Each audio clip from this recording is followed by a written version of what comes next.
சிந்து பைரவியில இன்னைக்கு பைரவிய ஆறுமுகம் காப்பாத்தினாரா?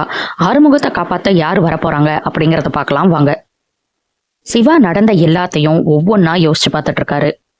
ஸ்னேகா என்னெல்லாம் போய் சொன்னாங்க, சிந்து தனக்காக என்னெல்லாம் பண்ணாங்க, ஸ்னேகாவை அடிச்சது அப்படின்னு நடந்த எல்லாத்தையும் ஒவ்வொன்னா யோசிச்சு பார்த்துட்டு இருக்காரு. இங்க பெங்களூருக்கு கிளம்பின ஆறுமுகமும் பைரவியும் ஆறுமுகம் ஸ்லோவா போறாருன்னு பைரவி கிண்டல் பண்றாங்க. கட்ட வண்டி ஓட்டுற மாதிரி ஓட்டிட்டு இருக்க அப்படின்னு சொன்னோன்னே ஆறுமுகம் செம்ம ஸ்பீடா போக ஆரம்பிச்சிடறாரு.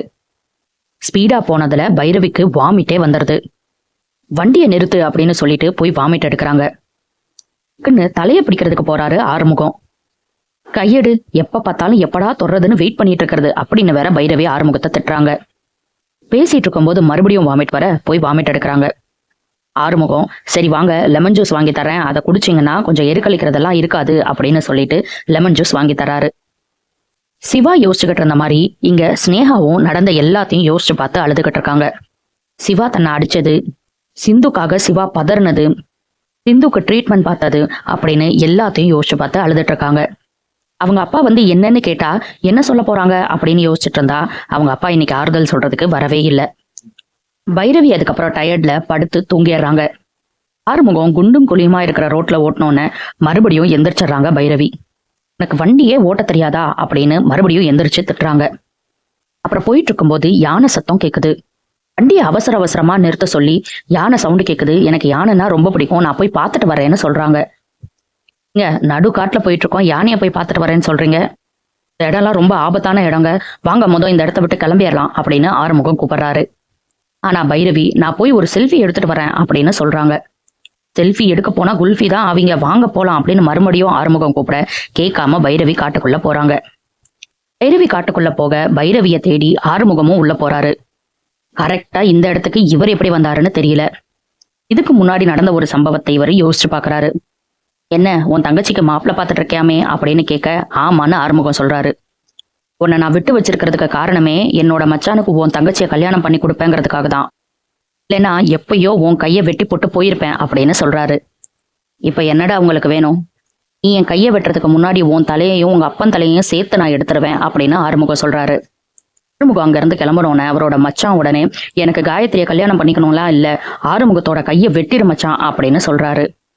நீயே சொல்லிட்டேலடா, அவன் கையை வெட்டிட்டு வந்து உன் காலடியில போடுறேன் பாருன்னு சொல்லிட்டு கிளம்புறாரு. காருக்கு பின்னாடி இருந்த அருவாலை எடுத்துட்டு ஆறுமுகத்தை தேடி காட்டுக்குள்ள போறாரு இவரு. பைரவி யானை சத்தம் எங்க கேக்குதோ அங்க அப்படியே போயிட்டு இருக்காங்க. பைரவிய ஃபாலோ பண்ணி போகும்போது காலில் முள்ளு குத்திருது ஆறுமுகத்துக்கு. அதை எடுத்துட்டு எந்திரிச்சு பார்த்தா பைரவிய காணோம். பைரவி போயிட்டு இருக்கும்போது திடீர்னு உசு உசுன்னு சத்தம் கேக்குது. என்னடா அப்படின்னு பார்த்தா அங்க பாம்பு புத்துக்குள்ள இருந்து ஒரு பாம்பு வெளியே வருது. வெளியே வந்தது மட்டும் இல்லாம பைரவிய துரத்தவும் ஆரம்பிக்குது. பைரவி கையில இருந்த மொபைல் எல்லாம் கீழே போட்டுட்டு பயங்கரமா ஓட ஆரம்பிக்கிறாங்க. ஆறுமுகம் இங்க பைரவிய காணான்னு அவங்க பேரை சொல்லி கத்தி கூப்பிட்டுட்டு இருக்காரு. பாம்பு பைரவிய துரத்துது. அந்த மிலிட்ரிக்காரன் ஆறுமுகத்தோட கையை வெட்டணும்னு பின்னாடியே ஃபாலோ பண்ணிட்டு வரான். யாருக்கு என்ன நடக்க போகுது, யாரு யாரை காப்பாத்த போறாங்கன்னு தெரியல. சிந்து வீட்டுல ஒரு போட்டோ ஃப்ரேமை பாக்குறாங்க. என்னன்னு எடுத்து பார்த்தா சிந்து சிவாவோட கல்யாண போட்டோவை ஃப்ரேம் பண்ணி அன்னபூரணி கொடுத்துருக்காங்க. அதை பார்த்துட்டு சிந்து ரொம்பவே சந்தோஷப்படுறாங்க. இத ரூம்ல எங்கேயாவது மாட்டணுமே, எங்க மாட்டலாம் அப்படின்னு தேடுறாங்க. ஒரு இடத்த கண்டுபிடிச்சு அதுல இந்த ஃப்ரேமையும் மாட்டுறாங்க. மாட்டிட்டு அந்த போட்டோவையே பார்த்து ரசிச்சிட்டு இருக்காங்க. செம்மையா இருக்காருல்ல டாக்டர்னு நினைச்சாங்களோ என்னமோன்னு தெரியல, அவரை பார்த்து ரசிச்சு முத்தம் கொடுத்துட்டு இருக்காங்க. இவ என்னடா பண்ணிட்டு இருக்கா அப்படின்னு சொல்லிட்டு மகா வெளியே இருந்து எட்டி பாக்குறாங்க. சிந்து பண்றதெல்லாம் பார்த்துட்டு பயங்கரமா காண்டாகிறாங்க. சும்மா இருப்பாங்களா மகா, டக்குன்னு உள்ள வந்துடுறாங்க. சிந்து மகாவை பார்த்து பயங்கரமா ஷாக் ஆகுறாங்க. என்னடி இது, யாரடி இந்த ஃப்ரேமை உனக்கு கொடுத்தா அப்படின்னு கேக்குறாங்க. அன்னபூர்ணி அத்தை தான் அப்படின்னு சொன்னோன்னே சொல்லுன்னு கோவம் வருது மகாக்கு. இந்த சம்பவத்தை மறக்கணும்னு நினைச்சிட்டு இருக்கோமோ அதை நீ ஃப்ரேம் போட்டு ரூம்ல வைக்கிறியா, தள்ளுடி இந்த பக்கம் அப்படின்னு சொல்லிட்டு அந்த ஃப்ரேமை அந்த இடத்துல இருந்து கலட்டி சிந்துவை மட்டும் அதுல பட்டு பட்டுன்னு டேபிள்ல அடிச்சு உடைச்சு அந்த ஃப்ரேமை கீழே போட்டுறாங்க. அது மட்டும் இல்லாம இங்க பாரு, எப்பயுமே உன்னை நான் மருமகளா ஏத்துக்கவே மாட்டேன், என் பையனோட உன்னை வாழவும் விட மாட்டேன் அப்படின்னு ரொம்ப கோவமா கத்துறாங்க. சிந்து தான் எந்த பதிலும் சொல்ல மாட்டாங்களே, எதுவும் சொல்லாம கதறி கதறி அழ ஆரம்பிக்கிறாங்க.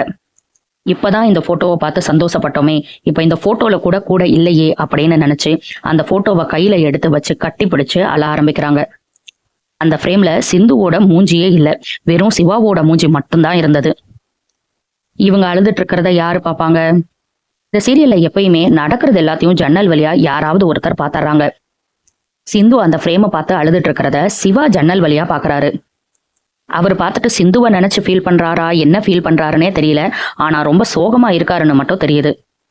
சிந்துக்கு போய் ஆறுதல் சொல்ல போறாரா, இல்ல புதுசா ஒரு ஃப்ரேமையே கொண்டு வந்து இவரே மாட்ட போறாரா அப்படிங்கிறத நம்ம பொறுத்திருந்து பார்க்கலாம்.